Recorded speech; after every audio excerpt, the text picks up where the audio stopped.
কাফির জিনরাও জাহান্নামের চিরস্থায়ী বাসিন্দা। মানবজাতির মধ্যে যারা কুফরি করে তারা যেমন জাহান্নামের চিরস্থায়ী বাসিন্দা হবে, জিন জাতির মধ্যে যারা কুফরি করে তারাও তেমনি জাহান্নামের চিরস্থায়ী বাসিন্দা হবে। কারণ জিন জাতীয় মানবজাতির ন্যায় একমাত্র আল্লাহ তালার ইবাদত করার জন্যই সৃষ্টি হয়েছে। আল্লাহ তালা বলেছেন, ওয়ামা খালাক্তুল জিন্না ওয়াল ইনসা ইল্লা লিয়াবুদুন, আর আমি জিন ও মানুষকে কেবল এজন্যই সৃষ্টি করেছি যে তারা আমার ইবাদত করবে। সূরা জারিয়াত ৫৬। কিয়ামতের দিন মানুষ এবং জিন জাতির হাসর হবে একসঙ্গে। আল্লাহ তাআলা বলেছেন, ওয়াইয়াউমা ইয়াহশুরুহুম জামিয়ান ইয়া মাশারাল জিন্নি কদ ইসতাকসারতুম মিনাল ইনস, আর যেদিন আল্লাহ তাদের সবাইকে সমবেত করবেন সেদিন বলবেন, হে জিনের দল, মানুষের অনেককে তোমরা বিভ্রান্ত করেছিলে।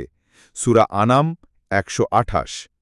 তিনি অন্যত্র বলেছেন, অতএব তোমার রবের শপথ, আমি অবশ্যই তাদেরকে ও শয়তানদেরকে সমবেত করব, অতঃপর জাহান্নামের চারপাশে নতজানু অবস্থায় তাদেরকে হাজির করব। তারপর প্রত্যেক দল থেকে পরম করুণাময়ের বিরুদ্ধে সর্বাধিক অবাধ্যকে আমি টেনে বের করবই।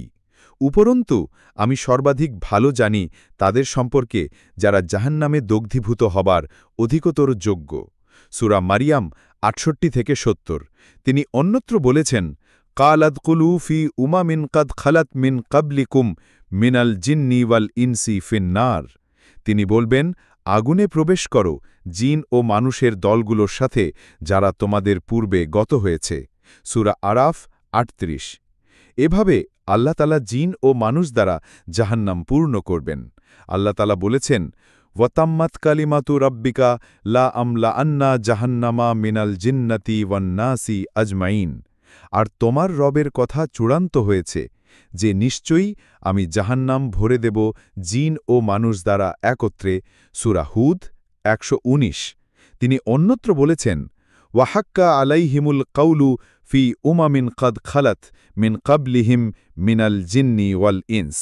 আর তাদের ওপরে আযাবের বাণী সত্যে পরিণত হল তাদের পূর্বে গত হওয়া জিন ও মানুষের বিভিন্ন জাতির ন্যায়। সূরা ফুসসিলাত ২৫। জাহান্নামের অস্থায়ী বাসিন্দা মানুষ এবং জিন জাতির মধ্যে বিপুল পরিমাণ মানুষ জাহান্নামে প্রবেশ করবে, কিন্তু তারা তাদের পাপের শাস্তি ভোগ করার পর জাহান্নাম থেকে বের হয়ে আসবে এবং জান্নাতে প্রবেশ করবে। আর তারা হলেন তাওহীদপন্থীগণ, যারা আল্লাহ তাআলার সাথে কোনো ব্যক্তি বা বস্তুকে শরিক করেন না, কিন্তু তাদের নেকির চেয়ে পাপের পরিমাণ বেশি হবার কারণে তারা জাহান্নামে প্রবেশ করবে।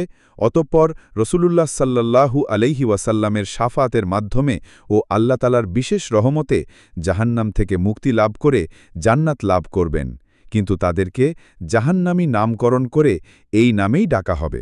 হাদিসে এসেছে, আন ইমরানা ইবনে হুসাইনিন আনিন নবিয়্যি সাল্লাল্লাহু আলাইহি ওয়াসাল্লামা ক্বালা লা ইয়াহরুজান্না কওমুন মিন উম্মতি মিনান নারি বিশাফাআতি ইউসাম্মাউনা জাহান্নামিয়ুন।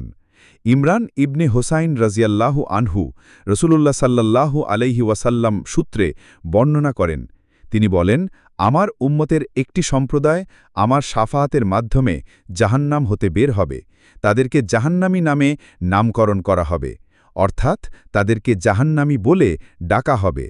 আল্লাহ আমাদের সকলকেই জান্নাত লাভ করার তৌফিক দান করুন। আমিন।